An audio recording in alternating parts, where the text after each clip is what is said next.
Buenas tardes, profesor. En este video presentaremos acerca del paper Explaining Differences in the Domestic Savings Ratios Across Countries, en donde se explicarán los principales factores y determinantes de las diferencias en el ahorro interno de los países.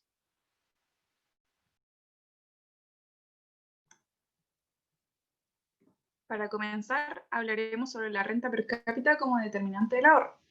Cuando hablamos de la función de consumo o ahorro, esta no es proporcional debido a que las personas o países ricos consumen proporcionalmente menos y ahorran más que sus ingresos que las personas o países pobres. Esto ocurre porque los pobres deben estimar una mayor cantidad para cubrir solo sus necesidades básicas. Bajo este supuesto, si es una afirmación que existen ricos y pobres, ¿por qué algunos países tienden a ahorrar más? Y aquí entramos en un tema que tiene que ver con las diferencias que tienen los países entre la capacidad de ahorrar y también en la disposición de ahorrar. Estos últimos dos van a ser muy importantes durante el desarrollo de la investigación que realizaron los autores. Bueno, en la capacidad de ahorrar. Aparte del nivel absoluto de ingresos, que sabemos que es un determinante importante en cuanto a lo que es la tasa de ahorro interno de un país, es probable que otro determinante importante de esta tasa sea el crecimiento de los ingresos, tal como sugiere la hipótesis del ciclo de vida del ahorro.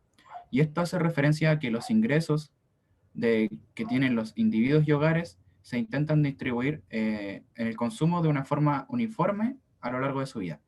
Y se asume que las decisiones de ahorro están en función de los ingresos totales que tienen en su vida y además de la etapa alcanzada en el ciclo de ingresos que tienen actualmente. Un patrón típico de comportamiento ante el ahorro sería que en la juventud las personas tienden a desahorrar debido a que no tienen la necesidad de ahorrar o no están en conocimiento de que deben tener dinero para su futuro. En la mediana edad se tiende a ahorrar positivamente y luego en la jubilación se tiende de nuevo al desahorro. Considerando ahora el efecto del crecimiento de los ingresos dentro de este marco, si los ingresos aumentan con el tiempo, esto va a significar que el consumo y los ingresos de por vida de cada uno de los grupos de edad será más alto que el anterior. De esta forma podemos concluir que los países con mayores tasas de crecimiento deberían tener por lo menos mayores tasas de ahorro personal que los países con menores tasas de crecimiento. Bueno, y según lo que dice mi compañero, sabemos que el crecimiento de ingresos contempla dos componentes que son el crecimiento de la población y el crecimiento del ingreso per cápita. Ambos pueden afectar las tasas de ahorro en función del crecimiento de la población, afectando la proporción de ahorros de los hogares, ya sean activos o no activos. Bajo esto, se pueden contemplar ciertas situaciones. Por ejemplo, si la población tiene un crecimiento balanceado, el efecto del crecimiento de la población en la tasa de ahorro será el mismo que el crecimiento del ingreso per cápita. En cambio, si la población no crece balanceadamente, va a ser difícil hablar sobre el tipo de relación entre el crecimiento de la población y las tasas de ahorro de un país. Esto es porque aquí comenzamos a hablar sobre una dependencia de otros factores, como lo son, por ejemplo, la tasa de natalidad o la cantidad de hogares jubilados. Por lo tanto, hay dos posibles pruebas que se pueden aplicar a la hipótesis del ciclo de vida del ahorro. El primero es probar la relación que existe entre la tasa de ahorro y el crecimiento del ingreso per cápita. Y el segundo es desglosar el crecimiento del ingreso en el crecimiento del ingreso per cápita y el crecimiento de la población, pero examinar estos efectos por separado. Si el efecto del crecimiento de la población resulta insignificante o negativo, una tercera prueba podría consistir en relacionar la tasa de ahorro con el crecimiento del ingreso per cápita, pero con la estructura por edades de la población en vez del crecimiento de la población. Otro factor potencialmente importante que podría determinar la cantidad de ahorro es la distribución del ingreso, ya que si, por ejemplo, la propensión de ahorro de los ricos o de países ricos es mayor que la de los pobres, la tasa de ahorro agregado estará positivamente relacionada con el grado de desigualdad tanto en la distribución del ingreso personal como también en la distribución funcional. Los movimientos en la distribución del ingreso, tanto personales como funcionales, pueden ser una explicación de por qué la tasa de ahorro primero aumenta cuando aumentan los niveles de ingreso per cápita y luego se estabiliza. Y esto se explica ya que la transformación de las economías tradicionales al despliegue de un alto consumo masivo, es decir, ante los aumentos que tengan en los ingresos, siempre irá acompañada durante su inicio de un aumento en la participación de las ganancias en el ingreso nacional por parte de las personas. ¿Qué tipo de personas? Aquellas que son más emprendedoras o que son más expertas en acumular riqueza que otras personas. Y las ganancias que estos tengan irán aumentando como una proporción de la renta nacional a medida que la industria y la producción del país crezca. Por esto, se puede esperar que la tasa de ahorro aumente a medida que lo haga el ingreso per cápita.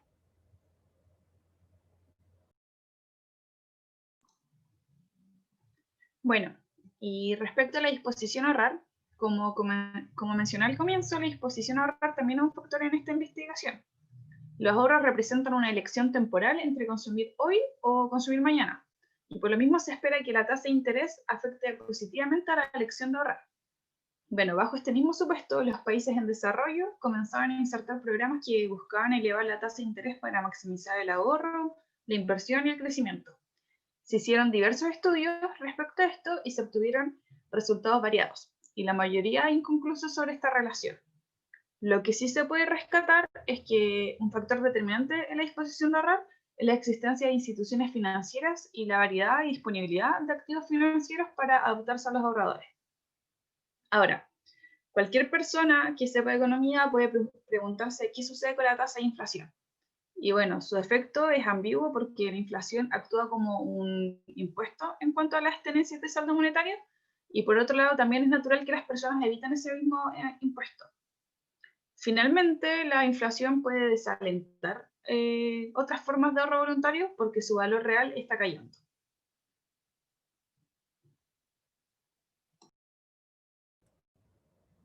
Bueno, sabemos que el ahorro interno total se compone del ahorro privado y del ahorro del gobierno.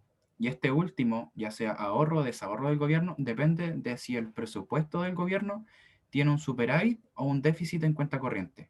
Y por lo tanto depende de la capacidad de recaudar impuestos y de gastar aquello que se recauda. El modelo que presentó el paper se prueba la influencia del gobierno en el ahorro interno total, examinando la relación entre la tasa de ahorro interno y la razón entre los ingresos fiscales y el PIB. Ante esto nos cuestionamos, ¿los países que graban más tienden a ahorrar más? Si la relación resulta positiva, esto sugiere que los países con tasas impositivas más altas tienen mayores superávit o déficit más pequeños que los países con tasas impositivas más bajas.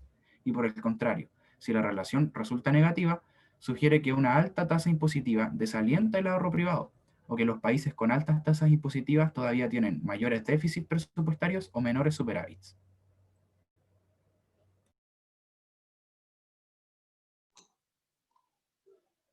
Bueno, como mi compañero mencionó anteriormente hace unas diapositivas, la hipótesis del ciclo de vida fue probada y como resultado arrojó que el crecimiento del ingreso por sí mismo es un determinante significante en las diferencias en las tasas de ahorro, pero no tan potente como es el nivel de ingreso per cápita. Al igual que tras el análisis del efecto del crecimiento de la población, el cual es negativo, pero no significante.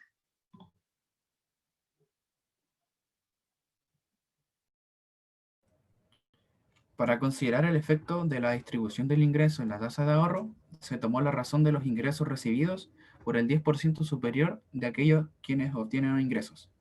Sin embargo, ninguna de las estimaciones que se estudiaron en este paper arrojó resultados de que la variable de distribución del ingreso fuese estadísticamente significante. Por otro lado, la estimación de significancia de la tasa de interés real arrojó resultados positivos pero insignificantes en estudios anteriores de carácter de sección cruzada. Pero en el estudio del paper que nosotros estudiamos, arrojó resultados de carácter negativo y significante. Y las posibles explicaciones para esta relación negativa es la posibilidad del efecto positivo que tienen las tasas de interés reales en el ingreso, y los cuales compensan el efecto negativo que tiene la sustitución. Sin embargo, no hay un gran soporte de estudios antiguos que pueda apoyar y afirmar que la mayor tasa de interés real incrementa la tasa de ahorro interno del país.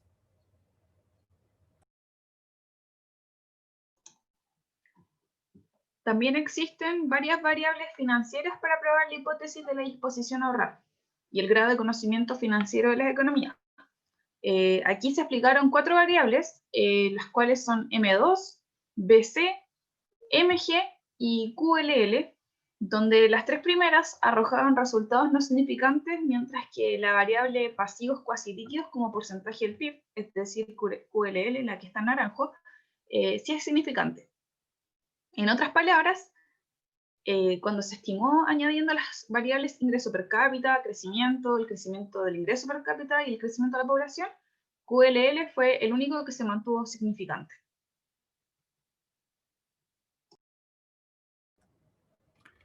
Los resultados que arrojó el efecto de la variable tasa impositiva fue negativo, incluyendo cuando se añadieron más variables independientes al modelo, siguió siendo significativa,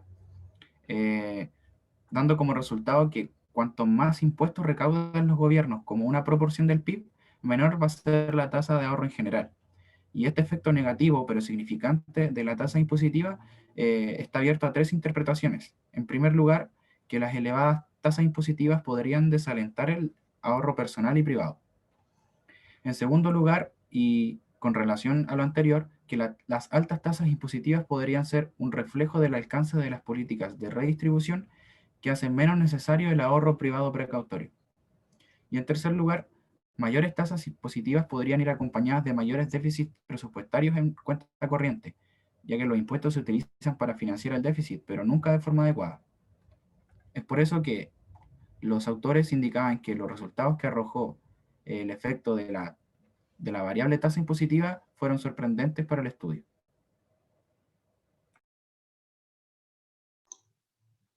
Bueno, como vimos en el estudio, se investigó sobre la determinación del ahorro en un intento de explicar las diferencias en la tasa de ahorro interno. Luego de aplicar las distintas variables significantes que se comentaron, se concluyó que la diferencia de la tasa de ahorro entre los países se explica en un 75% por el ingreso per cápita. El crecimiento del ingreso per cápita también, el crecimiento de la población, la tasa de pasivos cuasi líquidos, que es QLL, la inflación y la tasa impositiva. Entonces, con esos resultados se puede decir que el conocimiento financiero es importante para el ahorro y que los gobiernos tienen un rol fundamental en lo regulatorio y legal para que los bancos puedan operar de una manera segura. Muchas gracias por su atención, profesor.